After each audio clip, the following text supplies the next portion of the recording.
नमस्कार, मैं हूं सरिता और मेरे YouTube channel river of stories में आप सभी का मैं फिर से स्वागत करती हूं। इस चैनल पर मैं आपके लिए लेकर आती हूं कुछ ऐसी कहानियां जो कहीं ना कहीं आप ही से जुड़ी हुई हैं। तो मेरी आज की कहानी सुनकर मुझे जरूर बताइएगा कि आपको ये कैसी लगी। मेरी आज की कहानी का शीर्षक है ठंडी हवा का झोंका, जिसे लिखा है निरुपमा मेहरोत्रा जी ने। तो आइए शुरू करते हैं आज की कहानी। रात का खाना तैयार कर सौदामिनी ने बेटे अमन को खाना खाने के लिए आवाज दी। अमन के साथ बहू वसुधा भी खाने की मेज पर आ बैठी। पवन, रिया, जल्दी आओ, खाना तैयार है, वसुधा ने जोर से पुकारा। दोनों बच्चे आकर अपने अपने स्कूल की बातें सुनाने लगे। मम्मी, आज नेहा का बर्थडे था, उसके केक काटते ही हम सब ने केक की क्रीम उसके मुंह में ऐसे लगाई जैसे होली का रंग लगाते हैं। 7 साल की रिया चहकते हुए बोली। अच्छा, तो तुम लोगों ने क्लास में खूब मस्ती की, कहकर वसुधा हंसने लगी। तभी पवन ने फरमाइश की, पापा मुझे क्रिकेट की पूरी किट चाहिए, मेरे सब दोस्तों के पास है। सौदामिनी एक एक गरम रोटी सेक कर खाने की मेज पर पहुंचा रही थी। कई बार वसुधा ने कहा कि माँ आप बैठिए, रोटी मैं सेक देती हूँ, पर सौदामिनी हर बार यही कहती कि बेटा तुम दिन भर नौकरी करके आती हो, थक जाती होगी, छुट्टी के दिन जो मन चाहे बना लिया करो। खाना खाकर अमन, वसुधा और दोनों बच्चे अपने अपने कमरों में चले गए।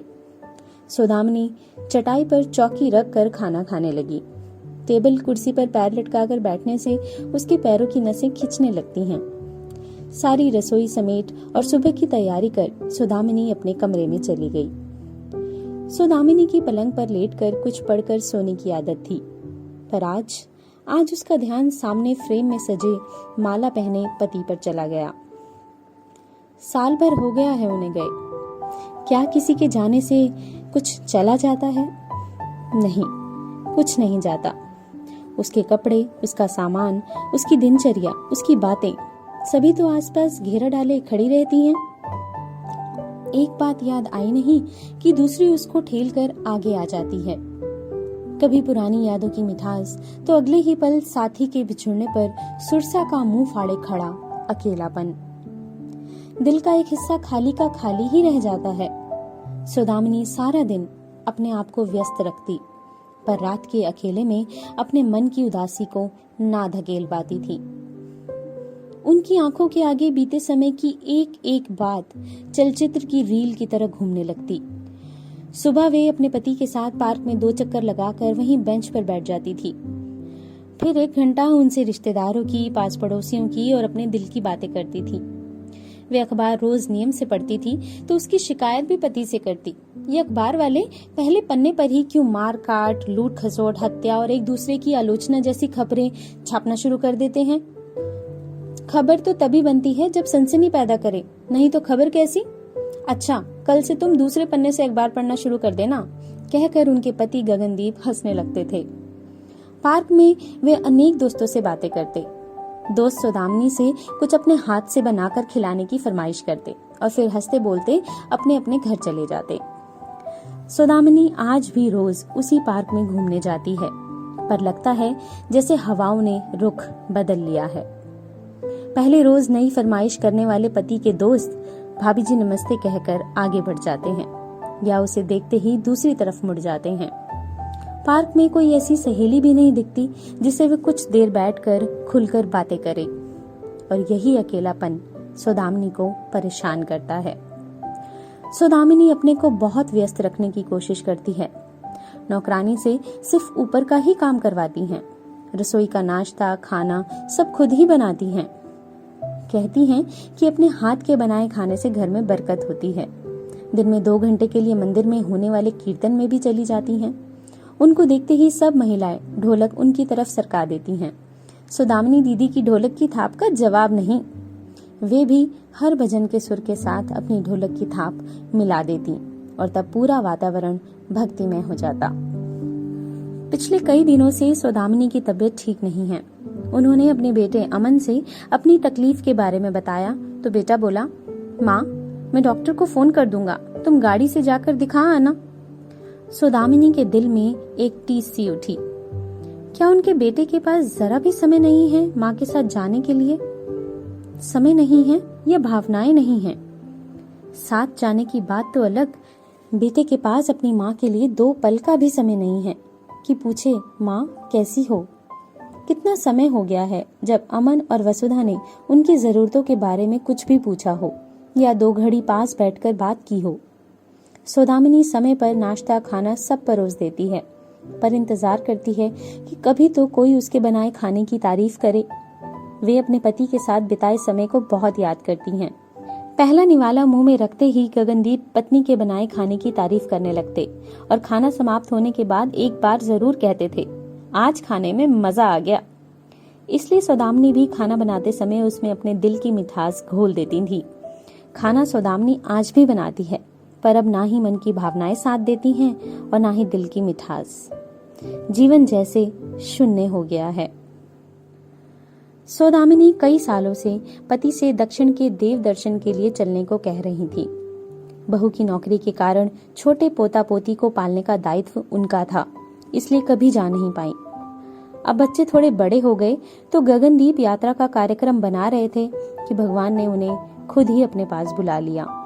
सौदामिनी ने देव दर्शन की इच्छा के बारे में अपने बेटे अमन से कहा तो वह बोला कि पर्यटन वाले तीर्थ यात्रा करवाते हैं, उनके साथ मैं तुमको भेज दूंगा। सौदामिनी घबरा गई कि इतने अजनबियों के साथ कैसे वो जाएंगी, कैसे उनके साथ तालमेल बिठाएंगी। इसलिए दोबारा अमन से उन्होंने कभी इस विषय में बात नहीं की और अपनी इच्छा को एक बार फिर से दबा लिया। बहू वसुधा की अपनी दुनिया थी, अपनी नौकरी, बच्चों की जरूरतें और पति के साथ घूमना फिरना, यही उसकी जिंदगी थी। कभी उसने यह नहीं सोचा कि घर में एक प्राणी और भी है जिसकी भी कुछ जरूरतें हैं।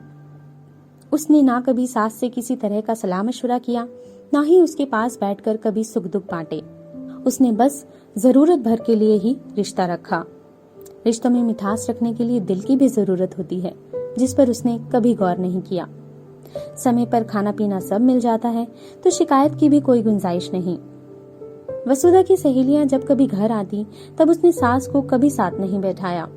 ऐसे समय में सौदामिनी अपने कमरे में अकेली बैठती या सबके जाने का इंतजार करती या स्वयं ही घर से बाहर चली जाया करती। वसुधा ने कभी नहीं सोचा कि ऐसी परिस्थिति में उनकी सास की मानसिक दशा क्या होती होगी। आज वसुधा किसी काम से घर से थोड़ी दूर निकली ही थी कि उनकी काम वाली कमली बाई सामने से आ दिखी। वसुधा ने रुककर उससे पूछा कि आज काम पर आने से देर क्यों हुई? तो कमली बोली, देखो दीदी, जो सामने टेंट लगा है ना, उसी घर की भाभी ने काम करने के लिए बुला लिया था। उनके यहाँ कोई शादी वादी है क्या? वसुधा ने पूछा। अरे नहीं दीदी, क्या आपको नहीं पता कि उनकी सास मर गई है? कमली को वसुधा की अज्ञानता पर आश्चर्य हुआ। कौन? वह बूढ़ी सी दादी जो बालकनी में कुर्सी डाले बैठी रहती थी, क्या हुआ उन्हें? वसुधा ने कमली से एक के बाद एक कई प्रश्न पूछ लिए। हाँ दीदी, वही बूढ़ी सास। आज उनकी 13वीं का भोज था, पूरा कुनबा आया था उनका। कितनी तरह की खाने की चीजें बनी थी, मैं तो गिनती भी नहीं कर पाई। कमली मुस्कुराते हुए बोली। पर हमें तो पता ही नहीं चला कि वो कब मरी। क्या अस्पताल में थी? वसुधा ने अफसोस जताते हुए फिर पूछा। अरे नहीं दीदी, अस्पताल में कहाँ मरी, वो तो बीमार थी ना, तो उनको इसी शहर के दूसरे कोने में बने एक बूढ़ों के रहने वाले घर में छोड़ आई थी उनकी बहू। वहाँ 5 दिन तक भी जिंदा नहीं रह पाई वो। अरे यह तो बहुत दुख की बात है। वसुधा थोड़ी उदास हो गई। दीदी, हमने यह बात शहर में ही देखी सुनी है कि बीमार लोगों को घर से निकाल देते हैं। हमारे गांव में तो बूढ़ी घर के बाहर चारपाई पर बैठी रहती है। सब आने जाने वाले चाची राम राम, कैसी हो काकी बोलते हुए जाते हैं उनके साथ। बूढ़ी का सारा दिन मन लगा रहता है और कहीं कोई अकेलापन भी नहीं लगता।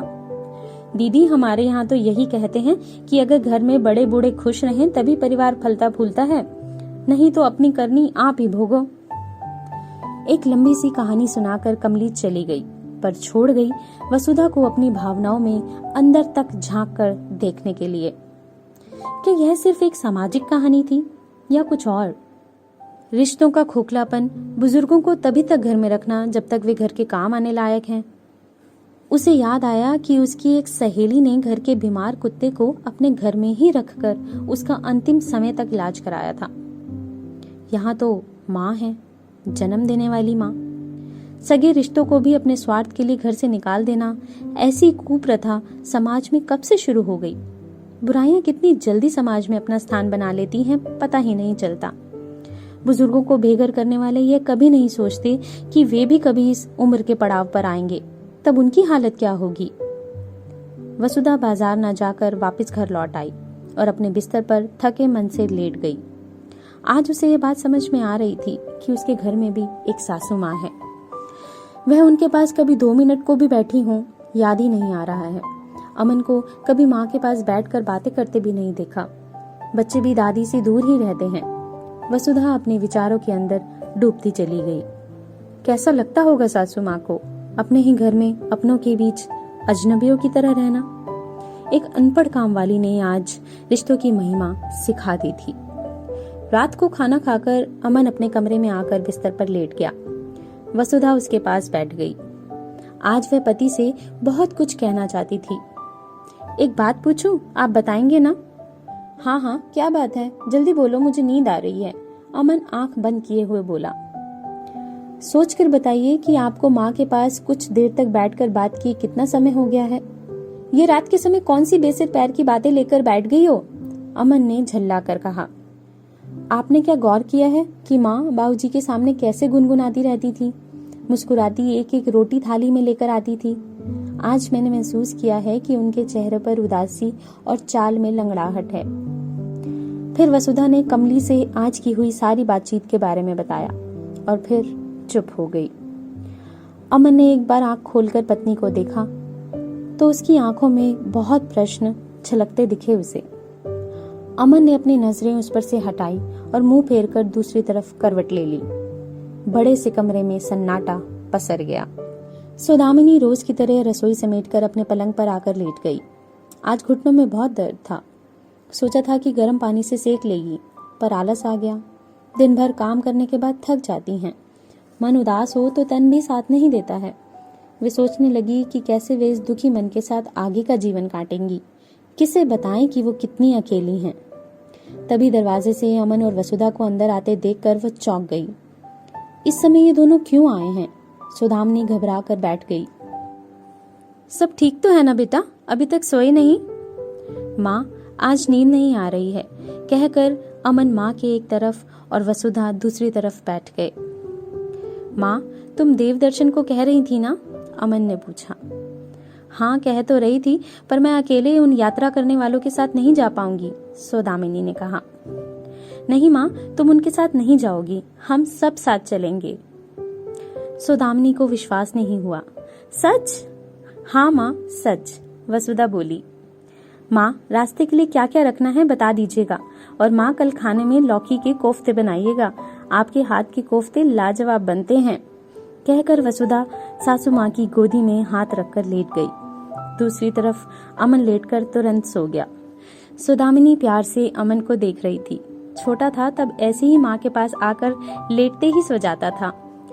सौदामिनी को लगा कि उनके घर की बहुत समय से बंद खिड़कियां आज खुल गई हैं, जहां से ठंडी हवा का झोंका आकर उसके मन को सराबोर कर रहा है। तो मेरी आज की कहानी यहीं तक। आपको ये कहानी कैसी लगी मुझे कमेंट सेक्शन में कमेंट कर जरूर बताएं और मेरे चैनल को सब्सक्राइब करना ना भूलें। अगली कहानी का इंतजार करिएगा। चलती हूँ, बाय।